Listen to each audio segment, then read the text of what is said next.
Bonsoir Bonsoir tout le monde. Mélissa Djidjé qu'on retrouve tous les mardis dans le cadre de Que dit la loi.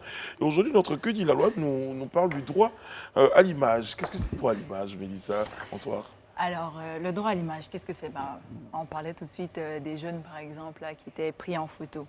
Donc, je me suis dit, pourquoi pas penser à propos, le droit à l'image. Donc, c'est lié intimement à chaque personne. Donc, ça ne touche pas forcément les personnes célèbres et publiques comme vous. Très bien. Ça touche également les personnes anonymes. Oui. Donc, monsieur et madame tout le monde a le droit, en fait, à la protection de son image. Donc, qu'est-ce que ça donne, en fait, concrètement? C'est pour une personne, n'importe quel individu, en fait, doit donner son autorisation. Donc, il a le droit exclusif et les droits d'exploitation de son image. Donc, il doit autoriser ou non l'utilisation de son image par un tiers. Et là, ça va loin. Hein. Donc, on est justement à l'ère des réseaux sociaux et on peut se demander, effectivement, bon, on va à une fête. Bon, je fais un grand balayage là, pour montrer à mes amis où je suis et comment je m'amuse. Est-ce qu'il y a ou pas de droit à l'image? Et ce droit à l'image, ça s'applique autant dans les lieux privés que les lieux publics.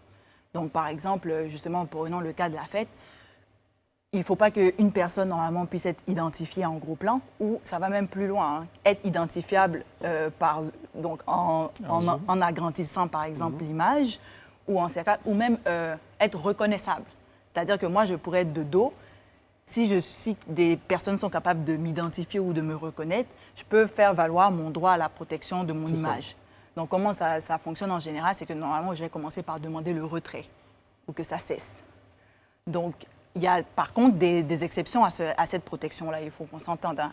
André, tu es journaliste. Ouais. À la rédaction, on ne pourrait pas faire de reportage ou discuter de sujets d'actualité si tout le monde pouvait exercer comme il veut son droit à l'image. Donc, évidemment, par exemple, l'un des droits qui va venir être plus important ou quelquefois qui va être mis au même niveau va être le droit à l'information. Donc, par exemple, c'est ce qui nous permet aujourd'hui, c'est ce qui vous permet aujourd'hui même de présenter la photo de ces deux étudiants, parce qu'on pourrait dire qu'ils sont identifiables. Moi, je ne connais pas leur, je ne sais pas si on connaît leur identité, mais je suis sûre que leurs quelques camarades de leur école les reconnaissent. Donc, au nom du droit à l'information et de discuter d'une problématique, on va pouvoir l'utiliser, même si on n'a pas eu leur autorisation ou leur consentement.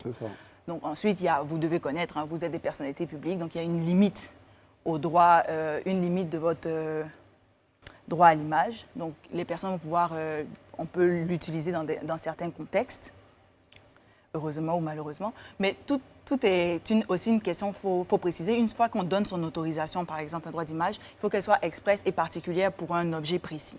Donc, par exemple, toi, Brice, disons que tu donnes ton droit à l'image, tu sais que j'aime bien prendre exemple sur toi. Tu autorises le Gondwana à prendre ton image pour en faire la publicité du Comedy Club. Et là, ta photo se retrouve à faire la publicité, par exemple, d'une boisson alcoolisée. Voilà, une boisson. Donc là, clairement, tu as certes donné ton autorisation, mais ce n'était pas pour l'objet en question. Donc évidemment, il y a viol de ton droit à l'image. Très bien. Et dans le temps aussi. Effectivement. Et là, on prend même, ça va plus loin. Hein. Votre amie, vous la prenez en photo dans une fête ou dans un moment.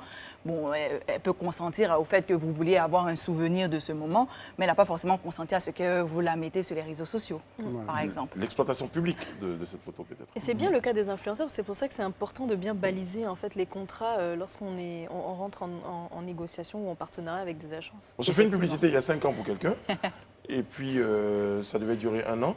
Et j'ai retrouvé il y a 2 semaines la pub qui continuait. Alors là, va chercher tes sous. Merci Mélissa.